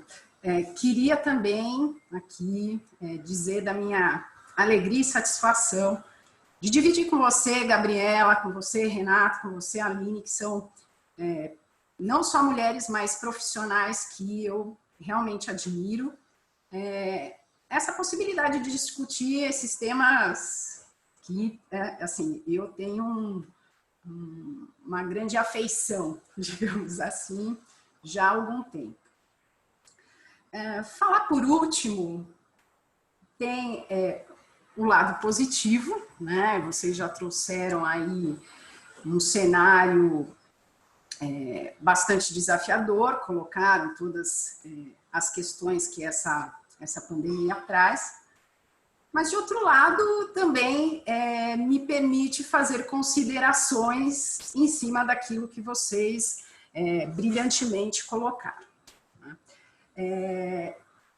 Eu vou tentar abordar o tema colocando um pouco o ponto de vista que você bem levantou, Gabriela, do desafio, né, nosso enquanto órgão jurídico do Estado, enquanto não propriamente, eu diria, mas impropriamente, como um controlador interno, né, das atividades da administração, quais são os nossos desafios em relação a essa pandemia e aos efeitos que ela trouxe nos contratos administrativos, especialmente nos contratos de concessão e parcerias público-privadas, né? A pandemia trouxe desafios enormes, né? Mas, como vocês também bem colocaram, ela trouxe oportunidade de reflexão sobre os nossos contratos, né? E é uma oportunidade de a gente aprimorá-los, né? Uma boa oportunidade de a gente aprimorá-los. E outra coisa que a Aline colocou, a Renata também colocou, e que vem ganhando muito terreno no âmbito do direito administrativo, especialmente no âmbito das concessões e PPPs, que é a colaboração, um enfoque maior na colaboração entre poder concedente e contratado. A busca de soluções alternativas, não conflituosas, né? Então, mediação, a gente pode pensar em mediação, pode pensar aí em juntas de conciliação, enfim, há diversos mecanismos, né, que já são aceitos pelo direito, a gente já tem legislação que dá um apoio, dá um conforto, né? Eu não gosto muito dessa palavra conforto para o administrador, mas, enfim, dá um pouco mais de segurança para o administrador poder realizar aí esses acordos que, vejam, tentam colocar as coisas de uma maneira boa para todo mundo. Porque, em última análise, a última ratio que a gente tem nesses contratos de concessão e PPP é a prestação do serviço público, né? Então, o contrato ele é um instrumento que viabiliza a prestação desse serviço em razão de uma decisão do poder público de passar, de deixar de prestar diretamente esse serviço e passar para o privado. O contrato, então, é o instrumento, mas o fato é que isso é sabido, o contrato ele é incompleto e sempre vai ser incompleto, porque é impossível prever tudo o que pode acontecer durante 30, 20, 30 anos de execução contratual. Então, é claro que a gente tenta cada vez mais, e temos, na minha opinião, conseguido avançar muito, né, na modelagem desses contratos, em mecanismos de mitigação, como a Renata colocou aí, e você também, Gabriela, criando mecanismos para proporcionar um reequilíbrio de maneira mais dinâmica, mais consentânea com a necessidade temporal de resposta da administração, né? Porque a gente tem esse descasamento entre a morosidade da administração e a necessidade do contrato de ter respostas muito rápidas, né? Que é o que a gente enfrenta aqui em relação à pandemia, né? A gente tem uma situação absolutamente excepcional, né? O paradigma que a gente teve, como bem colocou a Aline, foi a gripe espanhola há 100 anos atrás, onde a sociedade era outra, os contratos eram outros, as formas de lidar, né, com incertezas eram outras, então a gente não consegue aplicar isso para esse cenário. A gente precisa, e o Estado, esse é o grande desafio, né? O Estado precisa tomar decisões muito rapidamente para que o serviço público não deixe de ser prestado. E aqui, fazendo um gancho com o que a Aline colocou, né, que alguns contratos prevêem a possibilidade, né, de, em caso fortuito e força maior, você tem ali ou reequilibra ou você extingue, que isso não seria uma opção, de fato, e não é uma opção também para o poder público, porque quando o Estado delega a prestação do serviço, ele acaba se desmobilizando, né?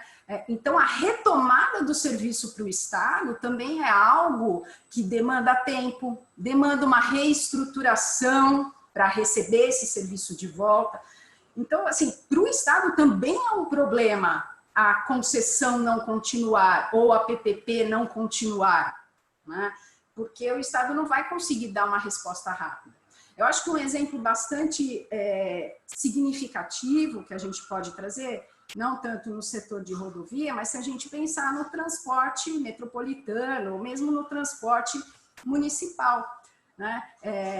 As empresas de ônibus, os cobradores, enfim, os motoristas, eles são funcionários da empresa, do contratado, né, do concessionário.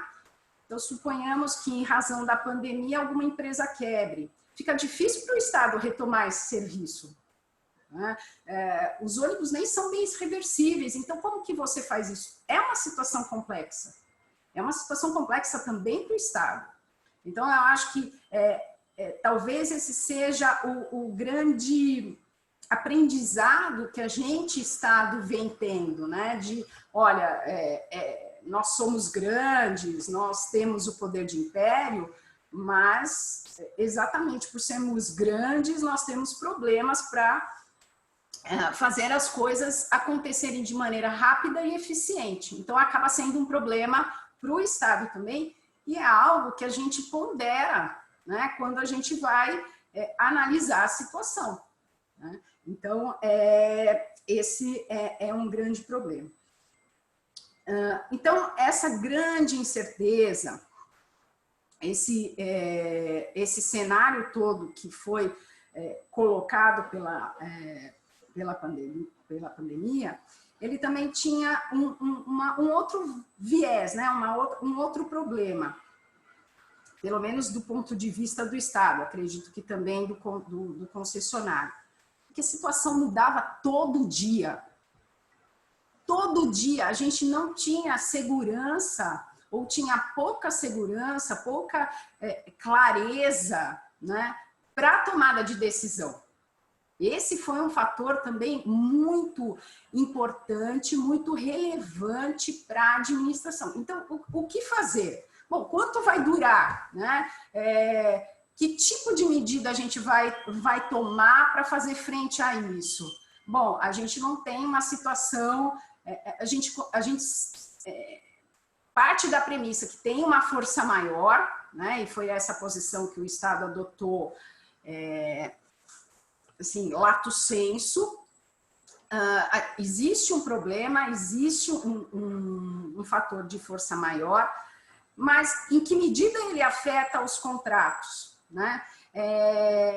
Essa mudança diária, que tipo de efeito gera nos contratos?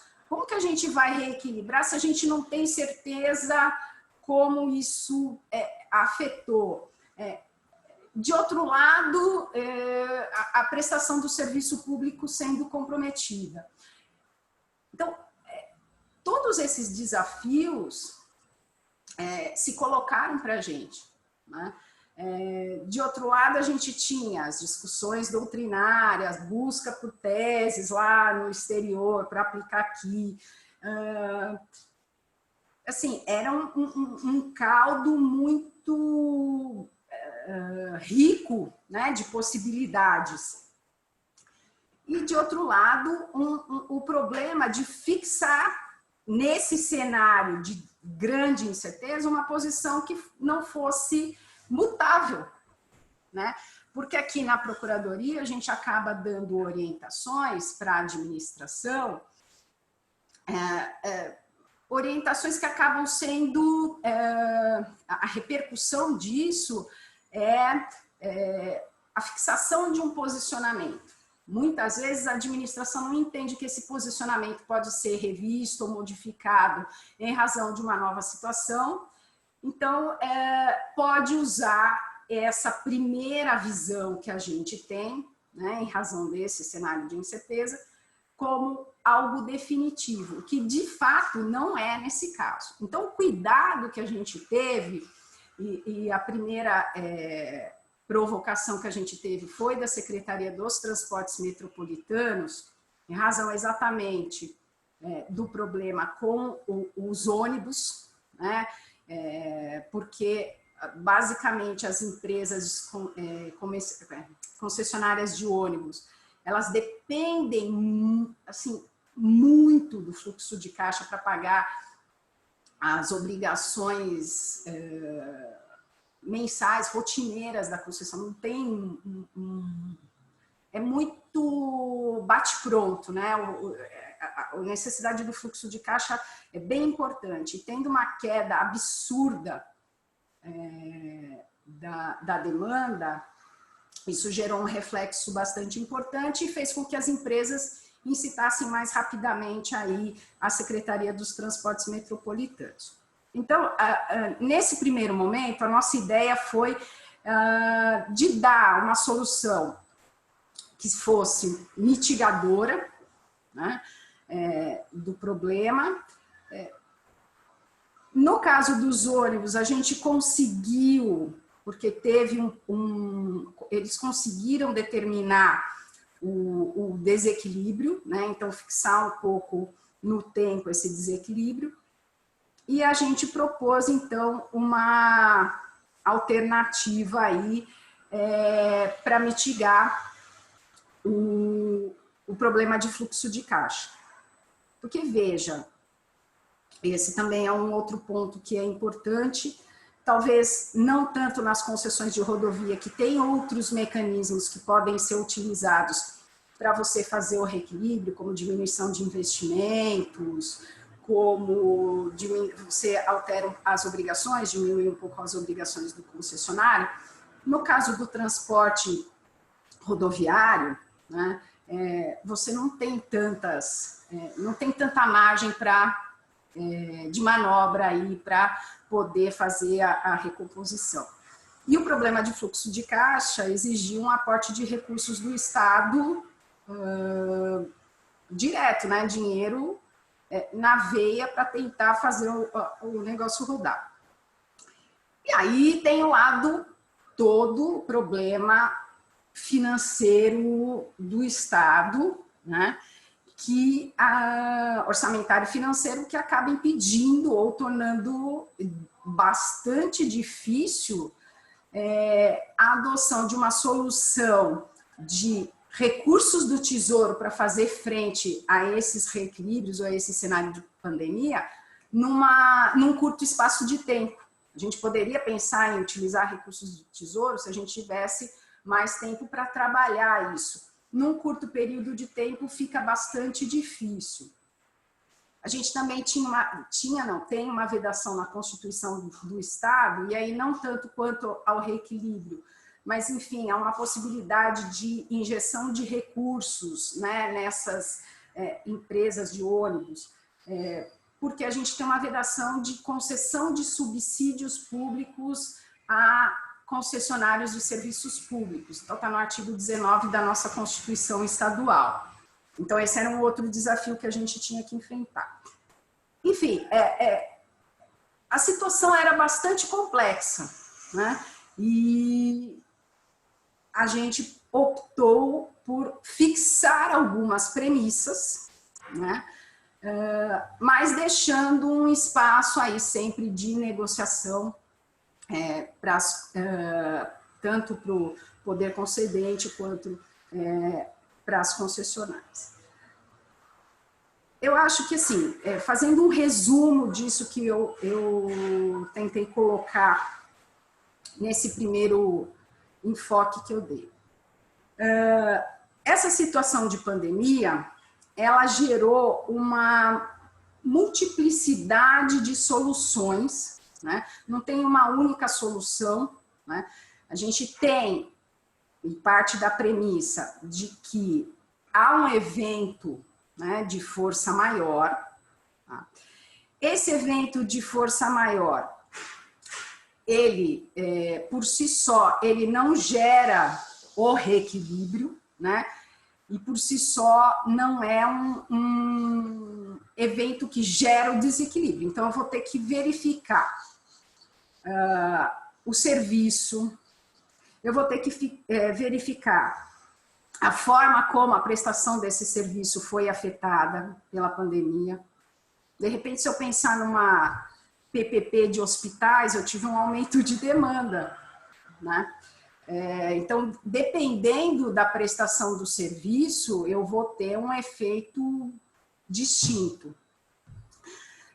Eu tenho que ver o contrato, e a gente tem modelos distintos de contrato no Estado. A gente tem contratos que foram celebrados na década de 90, em que essa matriz de risco é muito singela, né? Como a própria Aline colocou, praticamente copia a 8666, é uma coisa bem mais singela. Mas a gente teve uma evolução bastante significativa, principalmente nesta última década, né? Os contratos hoje, eles são muito mais sofisticados em relação ao tratamento dos riscos, né? E especialmente porque era algo que a gente nunca achava que ia acontecer, de caso fortuito e força maior. Como a Renata bem colocou, por exemplo, esse contrato aí do Piracicaba Panorama, ele tem uma previsão específica em relação a caso fortuito e força maior decorrente de agente biológico. Né? Então, é uma evolução tremenda, né, no tratamento da questão do caso fortuito e força maior em contratos de concessão. Então, a gente tem uma diversidade muito grande de contratos, né, e isso precisa também ser ponderado quando a gente vai fazer aí a análise da forma como a gente vai mitigar, né, ou reequilibrar, como que a gente vai tratar a pandemia e como a gente vai fazer com que esse contrato volte a ser execuível. A gente pode, e dentro desses efeitos da pandemia no contrato, a gente pode ter contratos em que isso altere muito significativamente a relação inicialmente estabelecida, a gente pode ter uma alteração ou um efeito tangencial, lateral, que não traga tanto problema na própria divisão de obrigações, que não enseje uma revisão tão profunda do contrato. Tá? Então, são pontos que precisam ser considerados. Disciplina legal, discussões doutrinárias, a gente também, não que leve 100% em consideração, mas claro que a gente está dentro desse ambiente de discussão. Né? Então, a gente também pondera todas essas discussões doutrinárias. A gente tem que levar em conta e aí ter a perspectiva ou não, né, do tempo de duração do evento, porque isso é um fator de tomada de decisão. Então, o que a gente vai fazer? A gente vai reequilibrar? A gente vai adotar a medida mitigadora? Depois que a gente adotar essa medida mitigadora, a gente vai prever uma revisão lá na frente para ver se neutralizar de fato os efeitos da pandemia, porque o nosso norte é um pouco esse. Neutralizar os efeitos da pandemia na concessão, né, nos contratos, e 2, manter a prestação do serviço público. Então, a gente precisa aí ter um espaço, né, para fazer ajustes, e esses ajustes serão necessários, né? Então, a gente também leva em consideração. Outro ponto que eu acho importante é a existência ou não de agência reguladora, e isso faz toda a diferença. Faz toda a diferença na execução dos contratos. A Renata colocou, né, que a Artesp tomou a iniciativa, foi atrás das concessionárias, pediu para as concessionárias, olha, me traz aqui os dados, né? Vamos trabalhar em conjunto, vamos ver qual que é a situação, né? Onde não tem agência, onde não tem essa expertise, ou onde a gente não tem uma organização tão boa ou tão grande, né, para fazer a execução desses contratos, é muito mais difícil. Muito mais difícil.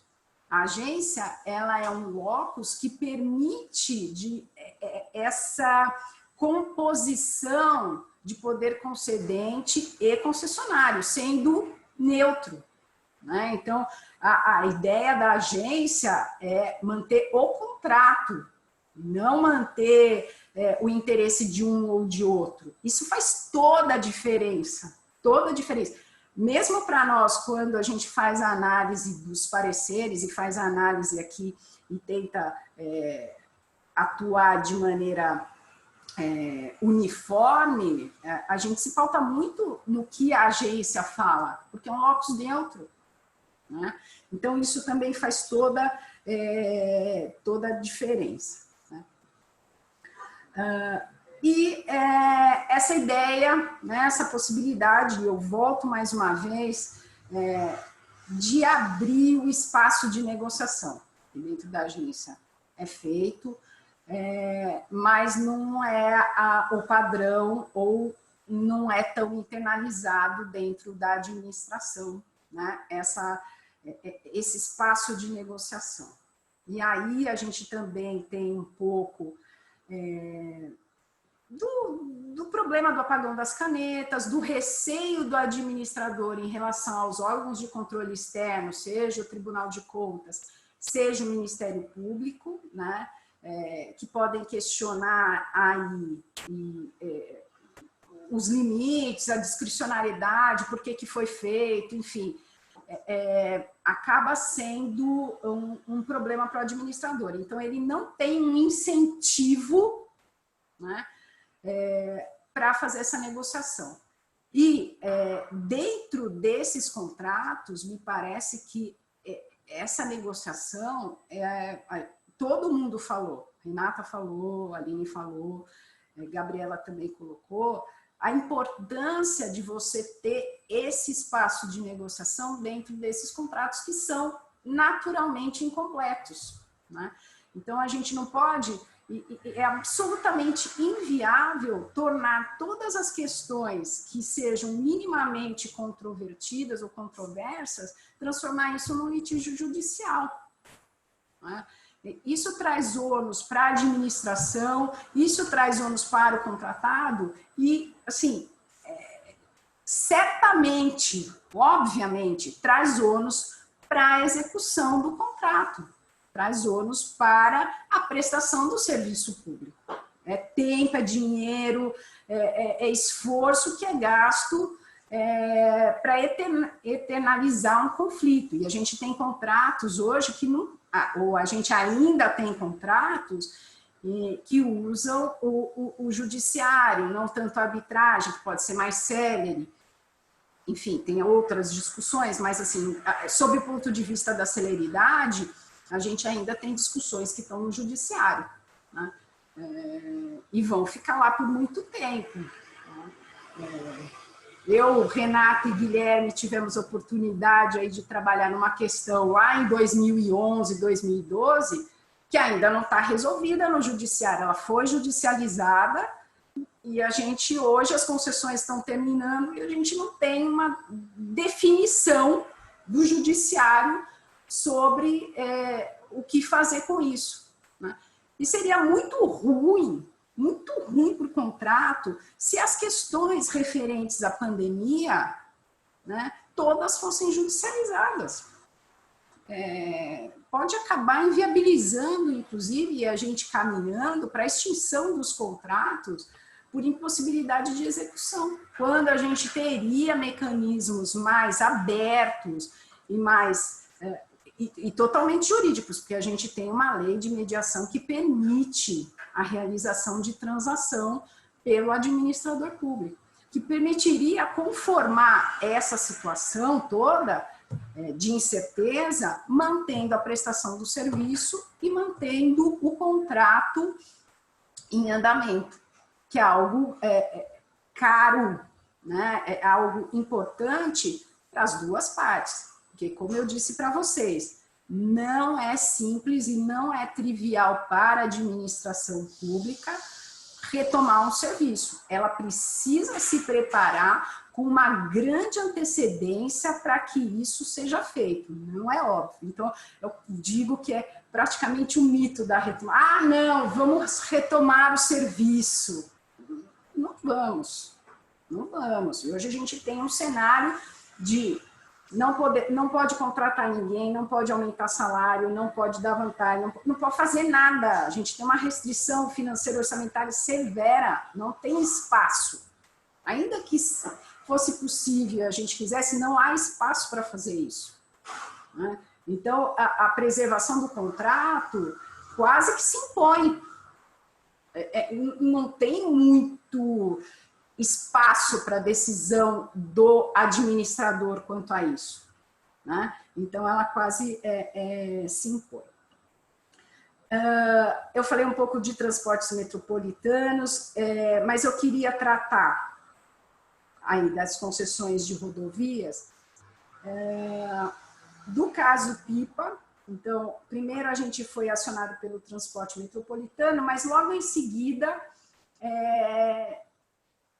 chegou a situação que tinha que assinar o contrato, né, do Piracicaba Panorama, e o vencedor da licitação falou: bom, gente, aqui é quase uma zona de incerteza, né? Era uma zona de incerteza. Por quê? Porque quando a licitação foi feita, não tinha pandemia. Quando foi assinar o contrato, já tinha toda a situação de pandemia. Isso poderia gerar discussões sobre se, bom, era previsível, não era previsível, vai configurar força maior, não vai configurar força maior, vai acionar os mecanismos do contrato, não vai acionar os mecanismos do contrato. E, então, o vencedor apareceu com essa demanda, né? Olha, Estado, eu quero assinar o contrato, mas eu preciso de uma sinalização de que se trata de fato de um evento de força maior, e depois a gente discute se teve desequilíbrio, não teve, como que vai reequilibrar, usando os mecanismos do contrato, né? Então foi um contrato que foi assinado já com aditivo, né? Dizendo, declaratório, né? Dizendo que a gente reconhecia a existência de força maior e jogando aí então a discussão sobre efeitos para os mecanismos do contrato, porque esse contrato é um contrato bastante sofisticado e já tinha mecanismos desenvolvidos aí para fazer frente a essa situação. E, por fim, a questão das rodovias, e aí, mais uma vez, fazendo a alusão à importância da agência reguladora, foram as questões que a agência colocou para a Procuradoria, né? E colocou e aí de maneira bastante feliz, eu acho, não como algo peremptório, mas como um roteiro, né? O que eu devo fazer, ou o que é legalmente possível para eu começar aqui a discutir e tentar fazer frente a essa situação. Eu acho que foi uma ideia muito feliz essa do roteiro, de não fincar, né, bandeiras muito rígidas, porque eu acho que esse cenário de incerteza demanda também uma certa flexibilidade dentro, e aí considerando a segurança jurídica sempre, Aline, então colocar premissas, né, para que tanto a agência quanto o concessionário possam trabalhar a melhor solução para o contrato. E foi isso que a gente tentou fazer, tanto em relação ao reequilíbrio, quanto em relação às demais obrigações. E aí também, levando em conta as diferenças dos contratos,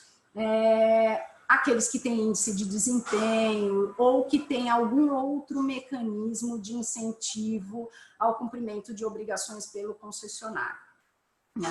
Então, a gente deu esses parâmetros, né? E aí agora a agência pode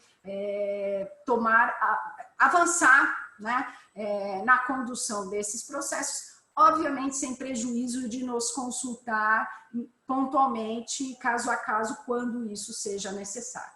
Então, eu acho, e aí para concluir, que essa pandemia foi realmente um grande desafio, né? Mas trouxe uma oportunidade, ou várias oportunidades, da gente crescer crescer institucionalmente, né, como Estado, como contratar, como forma de verificar e como forma de tratar esses contratos, privilegiando, e pelo menos essa é a nossa premissa, a negociação para poder conformar da melhor maneira possível, né, para as partes e para o serviço público a situação de pandemia. Eu agradeço e devolvo a palavra, Gabriela. Obrigada, doutora Eugênia. Acho que essas suas colocações finais são muito pertinentes, no sentido de que, de fato, momentos de grande desafio são também momentos de grande oportunidade e de crescimento institucional, né? Acho que para nós que estamos aí na linha de frente, na trincheira dessa guerra, tem muito aprendizado a ser introjetado nesse momento. Bom, dado o adiantado da hora, eu pergunto aí ao Guilherme se a gente tem perguntas específicas. Eu vi que entrou algumas coisas aqui no Q&A, mas sei também que a gente já está bastante avançados. Então, me diga, Guilherme, caminhamos aqui já para o encerramento? Temos tempo aí para as perguntas? Olha, doutora Gabriela, da minha parte eu me sinto bastante contemplado com todas as falas. Houve só um questionamento no Q&A que eu acredito que tenha sido objeto das falas da doutora Aline e sua logo no início, necessidade de se avaliar concretamente os contratos em vigor e as normas aplicáveis antes de se decidir se o risco cambial, em virtude da pandemia, ele deve ou não ser assumido integralmente pelo poder concedente ou pelo concessionário. Acho que essa análise perpassa o caso concreto, de modo que, da minha parte, eu estou bastante satisfeito. Evidentemente que a mediadora responsável por essa mesa é a doutora Gabriela. Então, se houver alguma provocação ou, enfim, vontade de abrir para a discussão, eu estou às ordens. Tá certo. Obrigada, Guilherme. Olha, eu me sinto contemplada também. Eu vou passar aqui a palavra para as participantes fazerem aí suas considerações finais e acho que a gente pode caminhar então para o encerramento. Renata, quer começar? Sim. Eu queria agradecer, eu acho que foi bastante feliz a ideia de colocar praticamente todos os atores aqui, né, já que a Aline, como privado, acaba representando o interesse das concessionárias que ela tem de clientes, a doutora Eugênia sempre dando muito suporte pela PGE. A agência agradece muito o quanto ela é acolhida pela PGE e a Gabriela pelo lado do Poder Concedente, né? Então, a gente tem aqui múltiplas visões. E o que me anima é de ver que em todas nós há uma convergência, que é de que a solução, o caminho para uma boa solução está no consenso, na composição, na troca de experiências e não no litígio, né? E a agência está totalmente aberta a isso, a doutora Eugênia mostrou que também, a PGE entende que esse é o caminho.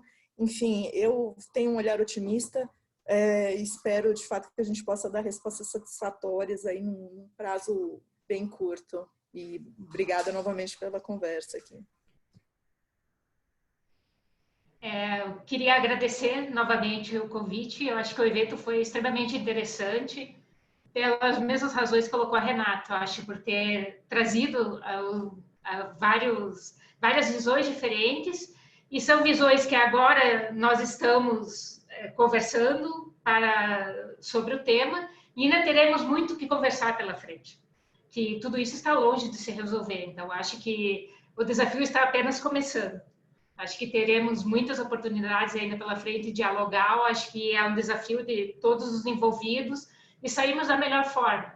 E certamente ficará um aprendizado muito grande. Acho que é um teste, por um lado, que todos estamos passando. Acho que são aprendizados que ficarão para frente, novos contratos serão modelados tendo isso em vista, aquilo que antes era algo inimaginável, um exemplo teórico por excelência.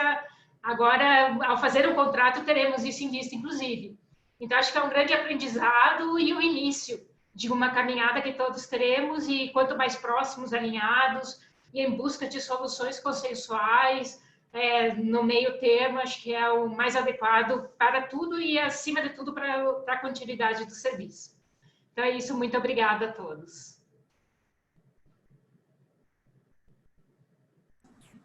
Bom, eu também queria agradecer, né, e reiterar o que a Renata e o que a Aline falaram. Eu acho que é uma convergência, né, há uma convergência, uma busca de uma boa prestação do serviço público e do espaço de diálogo. Acho que a gente aprendeu muito durante esses anos de execução contratual, que também o concessionário tem muito a ensinar para o poder público, né? A gente tem uma assimetria de informação muito grande, e essa possibilidade de chegar mais próximo, né, da solução, conversando, talvez seja o melhor caminho, né? E eu agradeço mais uma vez a possibilidade de participar dessa discussão tão rica. Bom, tá certo. Eu também queria parabenizar aqui todas as minhas colegas. Acho que de fato foi excepcional, sobretudo por ter sido uma mesa composta exclusivamente por mulheres. Parabenizar a OAB pela iniciativa, agradecer o Guilherme, o Caio, Renata, Aline, Eugênia mais uma vez. E acho que podemos então aqui dar por encerrado. Agradeço a participação de todos e eu não sei só se, Ronaldo, você quer, ou Caio, fazer a chamada aí do próximo evento da semana que vem? Ou Olha, Guilherme? Bem lembrado, doutora Gabriela. Na próxima semana, pessoal, nós nos reuniremos novamente para debater os impactos da pandemia no setor de transporte coletivos de passageiros. Será uma oportunidade ímpar, novamente, procurando reunir representantes dos diversos segmentos envolvidos, em mediação de uma acadêmica, a doutora Letícia Alencar, assim como a doutora Eugênia escreveu trabalhos acadêmicos sobre equilíbrio econômico-financeiro em contratos públicos, com a participação do doutor Ivan Lima, um advogado especialista no setor de transporte coletivo de passageiros, do chefe da Procuradoria da Artesp, o doutor Guilherme Pellegrini, e o doutor Ronaldo José de Andrade, presidente da Comissão de Direito Administrativo da OAB, que é também procurador do município de São José dos Campos, envolvido na elaboração de um grande e novo contrato de transporte coletivo de passageiros, uma experiência bastante inovadora que está em fase de estruturação. De modo que eu convido a todos para que continuem acompanhando o ciclo de webinar da OAB na próxima semana, na quarta-feira, sobre transporte coletivo de passageiros, crise e inovação em decorrência da pandemia. Agradeço mais uma vez a presença da doutora Gabriela Engler, subsecretária executiva do Programa de Parcerias do Governo do Estado de São Paulo, doutora Eugênia Marola, subprocuradora-geral do Estado de São Paulo, doutora Renata Dantas, diretora de Assuntos Institucionais da Artesp, e a doutora Aline Klein, advogada de Porto Lawande Advogados. Uma enorme honra e uma satisfação imensa poder assisti-las na manhã de hoje. Muito obrigado e uma ótima semana a todos. Obrigada. Até logo, pessoal. Obrigada.